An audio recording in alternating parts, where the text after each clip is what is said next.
Assalamualaikum warahmatullahi wabarakatuh. Alhamdulillahirabbil alamin wa bihi nasta'in. Baik adik-adik, alhamdulillah kita bisa kembali mendengarkan Kultum Mudab, Kultum Muhammadiyah 2 Pakem. Nah, untuk sore ini Ustadz mau coba bercerita. Jadi nanti didengarkan dengan baik ya. Jarang-jarang Ustadz bercerita. Nah, jadi ceritanya begini. Suatu ketika ada seorang raja yang sudah usianya senja, udah tua, udah sepuh. Dia ingin mencari pengganti. Nah, kalau raja-raja biasanya itu kan dia mencari pengganti anaknya sendiri. Tapi raja ini beda. Dia tak akan menunjuk anak-anaknya atau kerabat dekatnya. Nah, sang raja ini memiliki cara yang berbeda.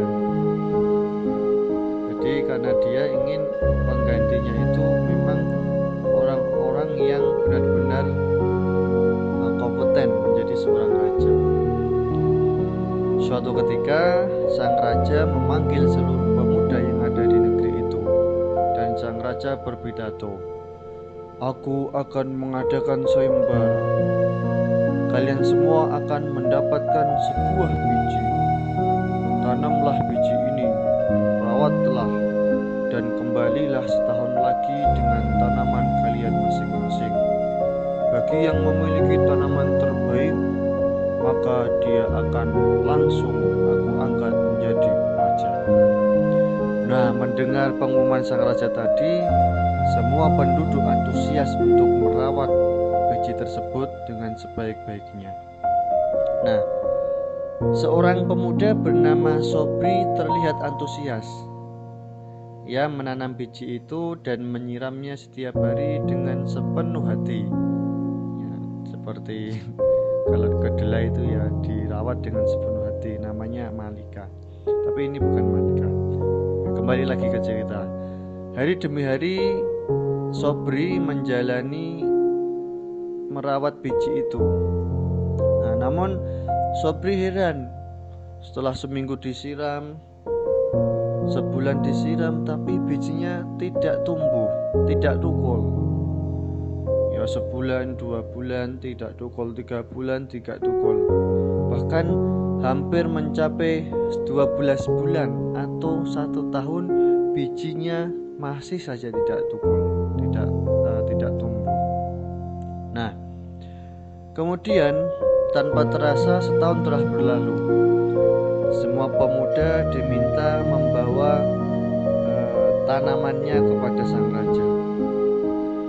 Mereka semua sangat antusias datang ke istana dengan membawa hasil tanamannya masing-masing.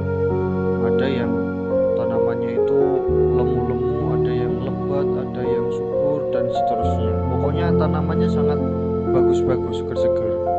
Tapi ada satu pemuda, Sobri tadi, bijinya ini tidak tumbuh alias tidak tukul. Nah, oleh karena itu Sobri dia enggan ke istana. Dia nggak mau menemui raja karena takut nanti akan dihukum. Nah, tapi karena ada dorongan sang ibu, ya nggak apa-apa, kamu ke istana aja, bawa itu bijimu, nggak apa-apa, yang penting kamu sudah berusaha. Nah, akhirnya setelah mendapat saran dan nasihat dari ibunya, Sobri mau ke istana. Tak lama kemudian raja ini muncul. Raja ini datang dari kamar, mungkin ya dari kamar raja itu. Raja ini muncul dan mulai memeriksa hasil tanaman seluruh pemuda tadi. Nah, raja ini berkata, "Kerja kalian bagus, tanaman kalian bukan main indahnya, dan tibalah saatnya bagiku untuk menunjuk siapa yang akan menjadi raja selanjutnya." Nah, mendengar itu semua pemuda berharap agar dirinya yang ditunjuk sebagai pengganti raja.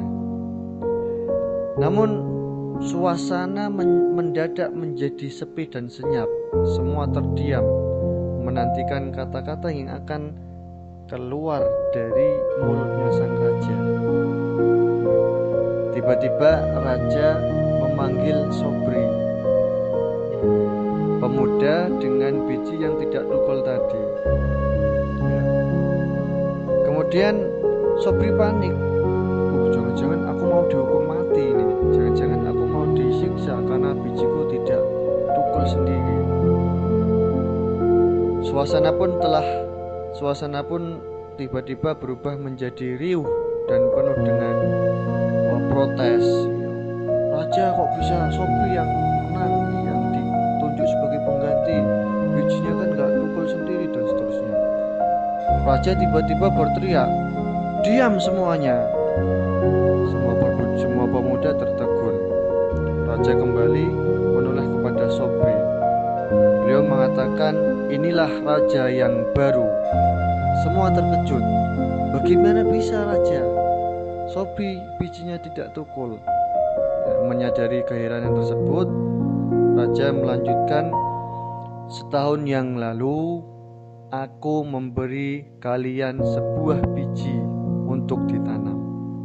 Tapi yang kuberikan kepada kalian adalah biji yang sudah aku rebus terlebih dahulu. Karena itu pasti tidak akan pernah tumbuh. Dan ternyata kalian semua telah mengganti biji-biji yang sudah aku rebus tadi, sehingga menjadi tanaman yang bagus ini. Hanya Sobrilah yang satu-satunya pemuda yang tidak mengganti biji tadi dengan biji yang lain. Sobri telah bersikap jujur terhadap amanah yang aku embankan kepadanya, dan aku menginginkan Sobri menjadi penggantiku sebagai seorang raja." Jadi itu adik-adik kisah sang raja, kisah Sobri dan sebutir biji. Nah, yang bisa kita ambil apa dari kisah ini adalah nilai sebuah kejujuran. Jujur ini merupakan sifat yang harus kita tanamkan ya kepada diri kita. Apalagi adik-adik masih kecil, jadi masih bisa ditanamkan sifat jujur itu dengan sangat mudah. Sifat jujur itu sangat mahal sekali. Rasulullah digelari Al-Amin, yang artinya orang jujur atau orang yang dapat dipercaya, karena memang kepribadian beliau sangat luar biasa. Beliau menggembala domba itu tidak pernah kurang. Beliau mengembala 20, ya pulang tetap 20. Nah, kisah Sobri ini dia tidak mengganti biji yang sudah direbus oleh sang raja. Pemuda yang lain dia tahu sebulan disiram kok nggak tumbuh, berarti biji ini biji yang sudah mati, yang sudah direbus. Terus mereka mengganti dengan biji yang lain sehingga bijinya bisa tumbuh. Tapi Sobri tidak. Sobri tetap jujur, yang menjalankan amanah sang raja tadi. Apa yang diperintahkan sang raja, Sobri tetap lakukan, sehingga Sobri menjadi seorang raja. Nah, jujur ini adalah suatu hal yang sangat mahal ya adik-adik. Kita tahu ya, di negara kita ini tidak kekurangan orang yang pintar, tidak kekurangan orang yang cerdas. Orang-orang petinggi negara itu semuanya pintar, semuanya cerdas. Bahkan paling tidak karena gelarnya itu doktor, profesor dan seterusnya. Tapi kok kenapa masih ada korupsi, kemudian kolusi, nepotisme dan seterusnya? Karena di negara kita ini kekurangan orang yang jujur, bukan orang yang pintar. Orang yang jujur ini sangat langka, sangat susah dicari, apalagi di zaman akhir ini ya. Saya berharap adik-adik ini bisa memiliki sifat yang jujur dalam hal apapun, dalam kondisi apapun. jajan ambil gorengan 3 ya bilangnya 3. Jajan ambil gorengan 10 ya bilangnya 10. Jadi itulah jujur. Nah, itu saja adik-adik, semoga bermanfaat dan semoga kita bisa diberikan sifat jujur oleh Allah Subhanahu wa taala, tentu dengan latihan-latihan ini ya. Semoga bermanfaat. Assalamualaikum warahmatullahi wabarakatuh.